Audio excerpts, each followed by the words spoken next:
Hey guys, welcome back to Shift Into Gear. I'm Fads and this is Polar. Alright, what do we have today, Fads? Oh, do you want to show them? Reveal it? Let's go. It's a 2021 Subaru XV Hybrid. A lot of mixed reviews about this one, but we're going to dive right in. And I just want to quickly say, don't forget to subscribe. Hit that subscribe button and Like, share. Whatever you can, guys. 1,000 subbies would be great. We're trying to get there. We're almost there. Alright guys, let's do it. Let's go.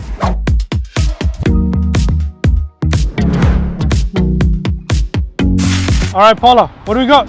Alright, let's get into it, guys. This is a 2021 XVS in hybrid. Now, this is a really good seller for Subaru, being like a compact SUV, and now they've introduced the hybrid. Hybrid does have a lot of, how can I say, controversy behind it, and the feedback's not always the best, but we're going to dive into it and dive into why. But first of all, let's look at the styling. Now, distinctively, the hybrid does have a few differences between this and the petrol. First thing you're going to notice, it's got a bit more silver. Petrol top of the ranges don't have that. You've got the silver little panel here. You've got the little silver on the side over the fog lights. And otherwise the front end's the same. Got the adaptive headlights, you've got the front facing camera. Now these cars do come with a 110 kilowatt output motor. It's a 2-litre petrol merged with a hybrid motor as well. So going on to the sides, you've got the same wheels as the petrol. You do, however, get an e-boxer badge. You've got the side view monitor as well for your curb camera. 18-inch? 18-inch wheels, got a different style. I actually really like these wheels. I think they're really stylish. It's not a bad design. Yeah, it's actually pretty good. We've also got the silver little accents over here. Once again, not in the petrol. Killer Century standard.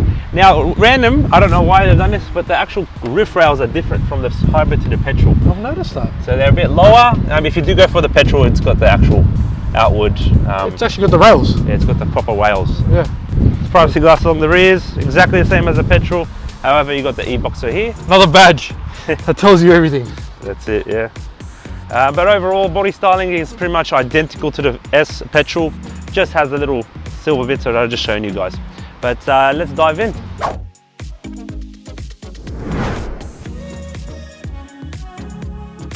All right, let's have a look at the space, guys. Plenty of room.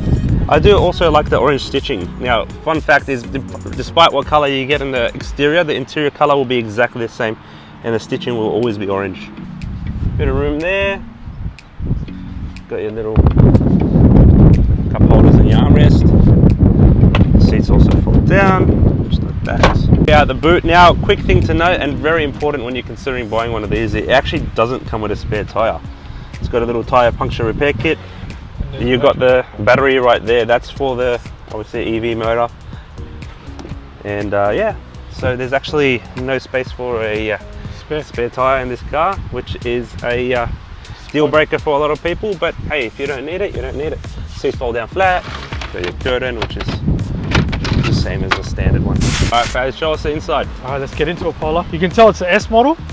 Leather seats. Now, it does come in two variances in the EV mode. What does it come, Paula? The base model, and then you got your top of the range. Yes, you've got the L and the S. Right, perfect, perfect. Now this particular model is the S. You'll see straight away.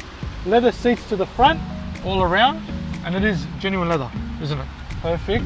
Leather steering wheel, leather on the sides, all your accents, of course. You can see it's mixed, but you've got the leather, and then, what is that?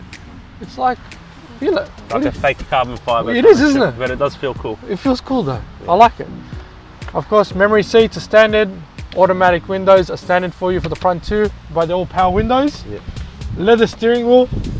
It's actually leather too. You can actually feel it. Yeah. Automatic lights to this side, and then of course automatic wipers.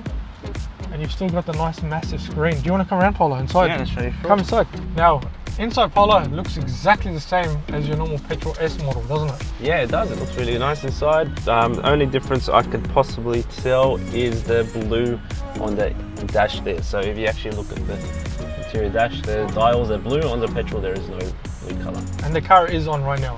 The car's actually on, but we can actually hear. It sounds the same as just a normal petrol. It sounds exactly the same. Yeah. Same screen, of course, that you've got. You've got your Bluetooth, your map system inbuilt. You've also got your Apple CarPlay and Android Auto for those lovers, like Polar.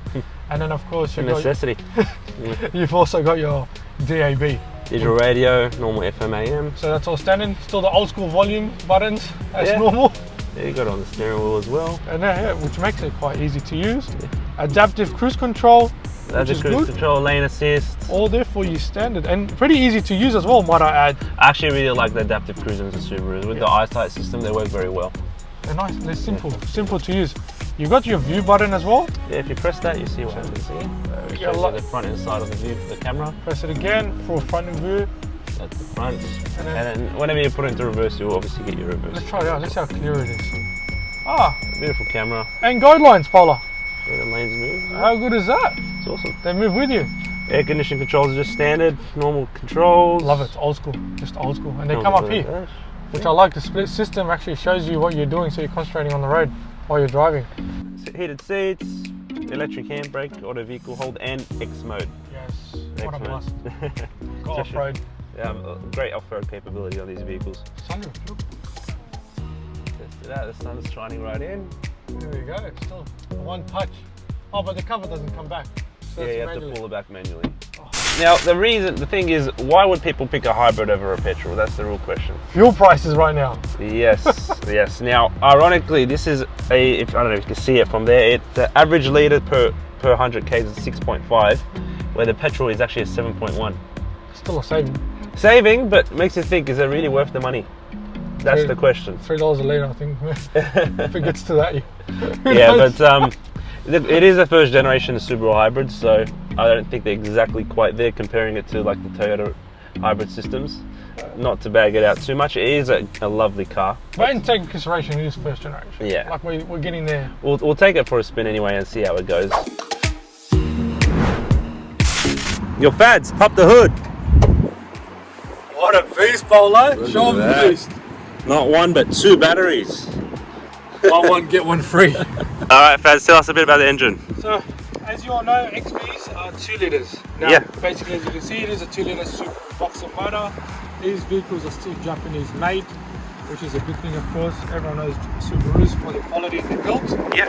And it's still got, which I love, you still got all this room to work around the vehicle if you choose to use it yourself. Even the oil filter. Oil filter, nice and high up there, easy to access. And then, of course, you got your 2 batteries that you put for the vehicle itself, like Paul's mentioned. Yeah. But pretty much everything straight up with the vehicle. Nothing looks too much different from the petrol itself, except the extra battery and then everything else on them. Alright, awesome. Thanks for showing us, Fads. Hey.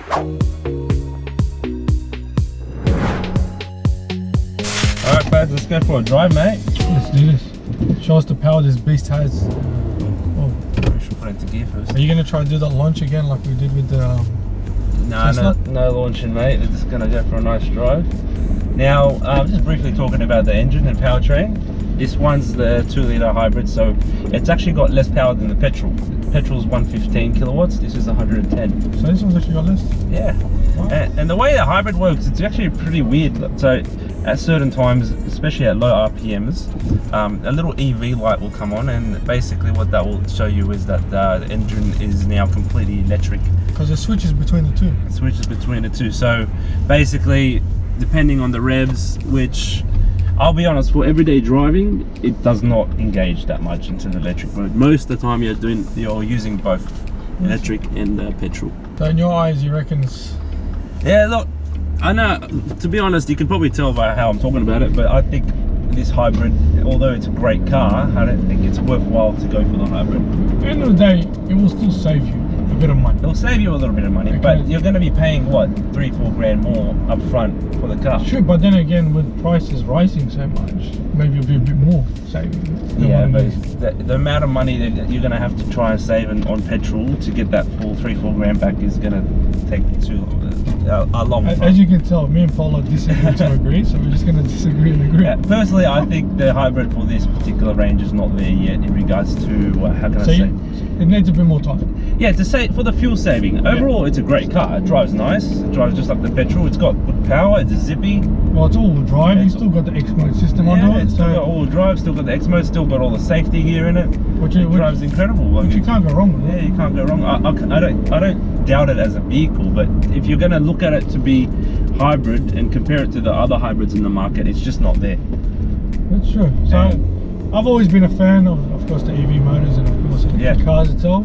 I think because that's the way futures, of course, we're just heading towards. Yeah, look, they had to start from somewhere, let's be honest, that's all it is. But if you're wondering in fuel comparisons, for the petrol it's about 7.1. And this is a 6.5. 6.5. That's what Paul was trying to say, the difference, what it'd be working out to. And for those that have done a bit of research on these themselves, like most people would say the same thing. It's not quite big. Yeah. To save your petrol. But if you're gonna look at it as a normal car, beautiful car. Great car. Because it still drives the same. Drives amazing. Drives great. Drives the same. You still got all that handling quality that Subaru, of course, we love. Yeah, at those speeds, it makes when you're in EV mode, it makes a nice little chime. There's no engine noise. It's pretty cool. Just quiet in the cabin space itself. Yeah. But overall, finish is amazing in the vehicle itself. Nothing's changed in that aspect. Everyone knows Subarus. They're great quality. All soft touch interior bits. And they've done well with this, of course. This model and this shape itself. What would you rate it out of 10? You know, I love my Subis. Yeah. I'm going to go 8 out of 10. Look, in a car's perspective, I would possibly give it an 8 out of 10 as well. But if I'm going to look at it as an EV and compare it to what's in the market, just on the capability of an electric vehicle, or partially electric vehicle. So purely on electric if you're going to look at that, I'd probably give it a 5 out of 10 in comparison to, like, let's say a hybrid Toyota RAV4 or a hybrid Toyota. Those little, what do they have, those Yaris crosses and all this kind of stuff. Fair enough, you know, end of the day that's Paula's opinion and it's giving you the option. But overall, what do you think? Drive-wise, you happy with it? Drives great. There's no, I already knew drives great. There's no doubting. Steering's very responsive. And if you're wondering from the passenger side, it's comfortable. It's nice and easy to drive. There's no body roll. Seats are good. Seats are great. They're actually wide enough, which is good. They hug you. But no, overall, thank you so much everyone for watching. Thanks guys for watching. I hope you guys enjoyed this one. And just remember, really help us out if we can hit that 1,000 mark of subscribers. Please don't forget to subscribe. We really need to get to that 1,000. So we're trying to get there. That's our next step. But thank you for following, and hopefully we can put out some more content soon. Right, take care guys. See you later. Thank you guys. Bye.